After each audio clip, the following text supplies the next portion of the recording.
Hello students, welcome to my YouTube channel. कैसे हैं आप लोग?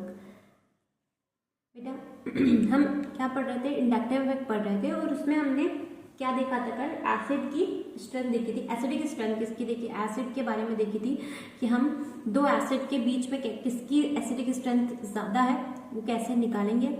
ठीक है, उसका फॉर्मूला एवरीथिंग मैंने फॉर्मूला इन सेंस कि मैंने आपको बता दिया कि कैसे आप निकालोगे। ठीक है, शॉर्ट ट्रिक भी मैंने बताई थी ना आपको तो आप जल्दी निकाल लोगे, आंसर निकाल लोगे। तो कल के वीडियो में हमने बात की थी। आज हम बात करते हैं एसिडिक स्ट्रेंथ किसकी? अल्कोहल की। अब आप अल्कोहल की एसिडिक स्ट्रेंथ कैसे निकालोगे? किससे? इंडक्टिव इफेक्ट ही पढ़ रहे हैं हम लोग, तो इंडक्टिव इफेक्ट से आप एसिडिक स्ट्रेंथ अल्कोहल की कैसे निकालोगे। बेटा जैसे हमने कल कहा था कि एसिडिक स्ट्रेंथ जो एसिड की पढ़ रहे थे, तो यहाँ पे हम किसकी पढ़ रहे हैं? अल्कोहल की पढ़ रहे हैं। किसकी पढ़ रहे हैं? अल्कोहल की पढ़ रहे हैं। ठीक है, अल्कोहल की पढ़ रहे हैं। तो कैसे निकाला था हमने? जैसे हमने एसिड में कहा था कि एसिड में -I क्यों आ रहा था? क्योंकि जो हमारा जो एसिड जब रिलीज कर रहा था तो क्या बना रहा था? एसिड H+ रिलीज करके कॉन्जुगेट बेस बना रहा था, जो कि क्या था? Carb anion. मतलब एनायन का मतलब बेटा नेगेटिव चार्ज। आप जानते हो ना एनायन का मतलब क्या होता है? Negative charge. कैटायन का मतलब क्या होता है? Positive charge. तो आपको कार्ब एनायन बनता है। ठीक है, तो नेगेटिव चार्ज आ जाता है। किस पे आ जाता है? जब H+ रिलीज होता है तो उस मॉलिक्यूल पे बचा हुआ चार्ज नेगेटिव आ जाता है। तो आप ये जानते थे कि नेगेटिव चार्ज जो उसको कम कौन करेगा? -I। कैसे करेगा? -I जो है वो इलेक्ट्रॉन को खींचने वाला है। ठीक है, जिस भी मॉलिक्यूल पर इलेक्ट्रॉन ज्यादा है उसी पे क्या आएगा? Negative charge. तो उस चार्ज को खींचेगा कौन? -I, क्योंकि ये इलेक्ट्रॉन विड्रॉइंग ग्रुप है, इलेक्ट्रॉन को विड्रॉ करता है। ठीक है, और +I इलेक्ट्रॉन देता है। ठीक है, तो बिल्कुल ऐसे ही फॉर एग्जाम्पल जैसे कि हम देखते हैं मैं आपको समझाती हूं कि अल्कोहल में भी वही ऑर्डर कैसे आया जो हमने एसिड में पढ़ा था। कि जो एसिड में पढ़ा था वही तो ऑर्डर है ना। एसिडिक स्ट्रेंथ ऑफ एसिड में भी यही करते थे, directly proportional to -I। -I जितना ज्यादा हो, मतलब जितना अच्छा -I ग्रुप होगा उसकी एसिडिक स्ट्रेंथ ज्यादा होगी, और +I जितना कम अच्छा उतना ज्यादा एसिडिक स्ट्रेंथ। मतलब acidic strength of alcohol is directly proportional to -I and inversely proportional to +I। ठीक है, अब मैं आपको ये एक्सप्लेन करती हूँ कि ये ऑर्डर ऐसा हुआ क्यों। देखिए, जब मैंने ये ग्रुप लगाया, सब कुछ G ग्रुप है। ठीक है, G ग्रुप मतलब ये, जैसे कि फॉर एग्जाम्पल आपका अल्कोहल ये भी हो सकता है। ठीक है, आपका अल्कोहल ये भी हो सकता है, प्लस आपका अल्कोहल जैसे यहाँ पे Cl भी लग सकता है। ठीक है, तो मैं इन ग्रुप्स के बारे में बात कर रही हूँ। जो अल्कोहल से ये ग्रुप लगा है ये तो वैरी करेगा ना, ये तो वैरी करेगा। ये क्या करेगा? वैरी करेगा। ठीक है, तो इस ग्रुप के बारे में बात कर रहे हैं। और आप ये भी जानते हो ये साइन क्या दर्शाता है, क्या दिखाता है? ये साइन रिवर्सिबल का साइन है, रिवर्सिबल रिएक्शन है ये। क्यों रिवर्सिबल रिएक्शन है? क्योंकि बेटा ऑर्गेनिक के जितने भी एसिड अल्कोहल होते हैं ना वो क्या कैसे होते हैं? वीक। और वीक को हम कैसे दिखाते हैं? आपने पढ़ा होगा इक्विलिब्रियम चैप्टर में, आयनिक इक्विलिब्रियम में पढ़ा होगा आपने। ठीक है, तो वीक को हम जनरली ऐसे दिखाते हैं, रिवर्सिबल से। ठीक है, स्ट्रॉन्ग तो पूरे फर्निश होता है, मतलब स्ट्रॉन्ग वाला जो है फुल्ली H+ को निकालेगा, मतलब H+ रिलीज कर देगा। 100% डिसोसिएट होने की क्षमता किसके पास होती है? स्ट्रॉन्ग इलेक्ट्रोलाइट्स की। तो हम ऑर्गेनिक में जनरली वीक इलेक्ट्रोलाइट्स पढ़ते हैं। ठीक, तो आपको समझ में आ गया? ये मैंने क्यू साइन लगाया।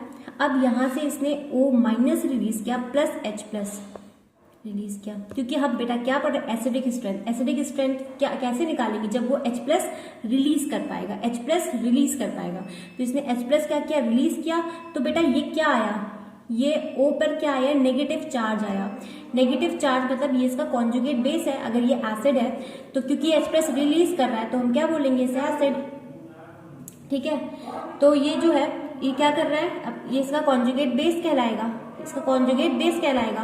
तो ये O पे क्या है बेटा? नेगेटिव चार्ज है। तो यानी कि ये जो ग्रुप है ये क्या होना चाहिए कि ये इसको स्टेबिलिटी मिले, क्योंकि बेटा ये रिएक्शन, ये आप बताओ एसिडिक स्ट्रेंथ उसी की ज्यादा होगी जो जितना ज्यादा क्या रिलीज करेगा H+। तो ये रिएक्शन कहाँ जानी चाहिए, फॉरवर्ड में जानी चाहिए। कहाँ जानी चाहिए, फॉरवर्ड में जानी चाहिए। तो फॉरवर्ड में हमें क्या मिल रहा है, कार्ब कॉन्जुगेट बेस मिल रहा है, मतलब इसी को आपने क्या बोला, कार्ब एनायन मिल रहा है, कार्ब एनायन मिल रहा है, कार्ब एनायन मिल रहा है, ठीक है, कार्ब एनायन मिल रहा है। यहाँ पे आपका क्या, ये जो चार्ज है ये नेगेटिव चार्ज है, ठीक है, ये आपको क्या है, कार्ब एनायन मिल रहा है, ठीक है, ओके। तो फिर ये क्या होगा, तो फिर आप देखिए, हाँ, तो ये कार्ब एनायन मिल रहा है, तो ये जो होगा, तो ये क्या करेगा बेटा, यहाँ पे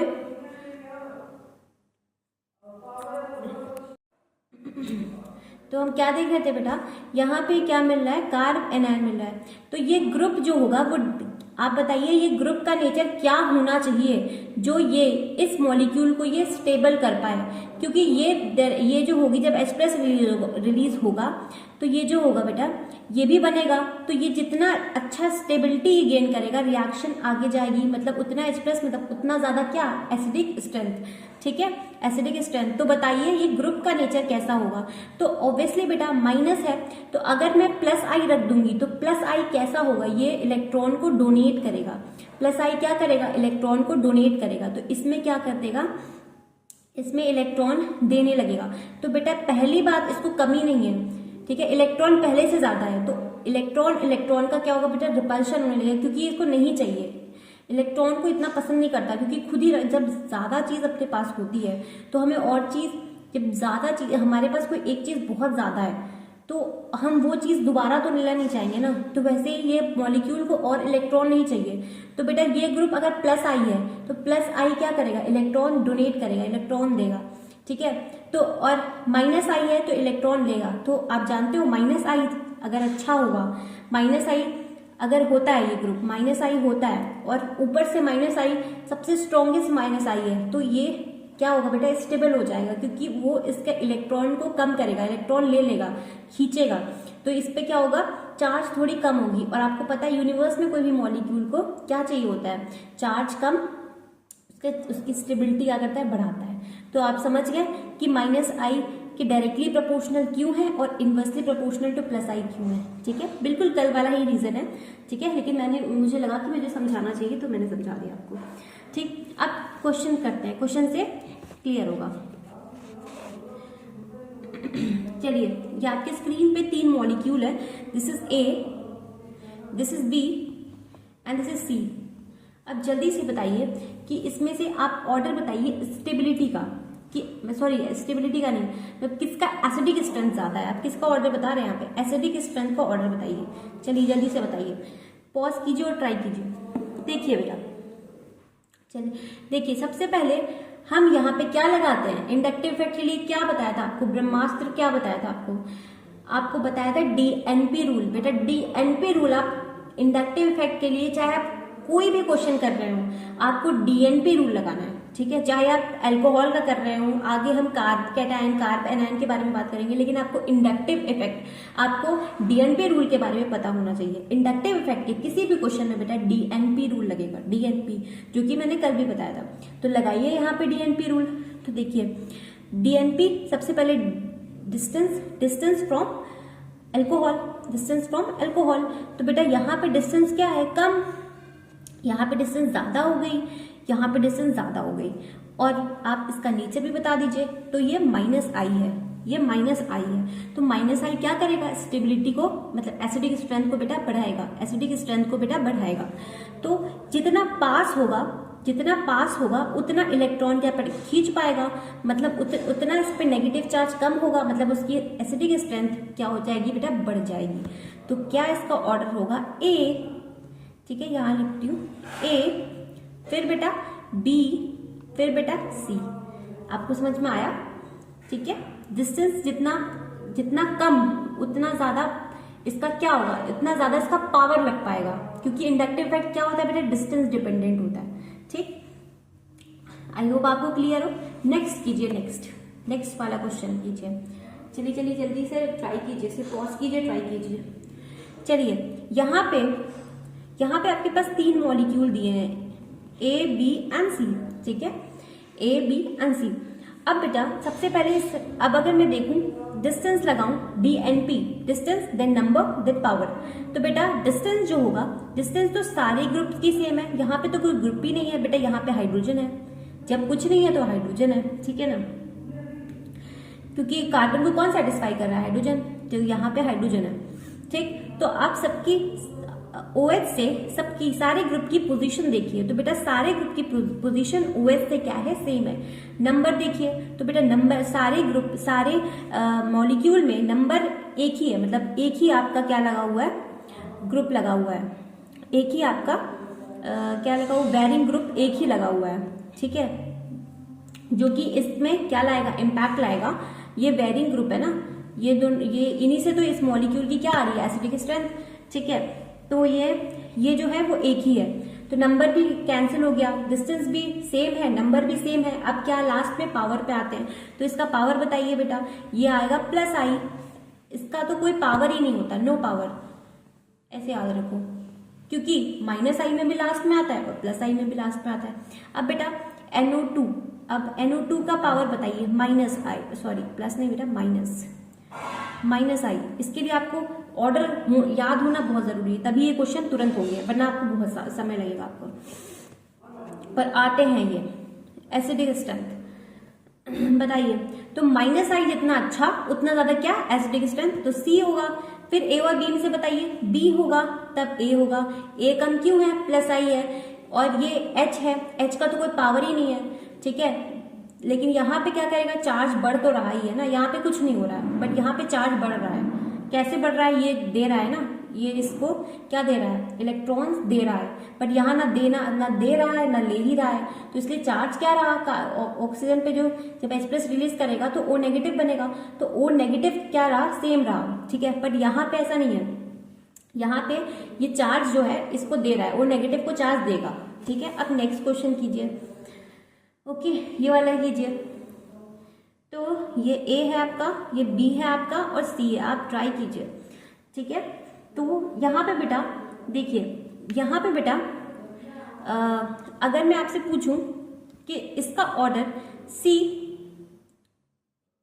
फिर ए फिर बी होगा, ठीक है, ये होना चाहिए, क्योंकि इंडक्टिव इफेक्ट इसका सबसे ज्यादा है, ये माइनस आई है, सारे के सारे माइनस आई हैं, लेकिन जब ऑर्डर हमने देखा तो सबसे ऊपर ये आ रहा है, फिर उसके बाद साइनाइड आ रहा है, फिर एफ आ रहा है, तो मैं कहूंगी कि आपने एक कॉन्सेप्ट मिस कर दिया, क्या, DNP रूल।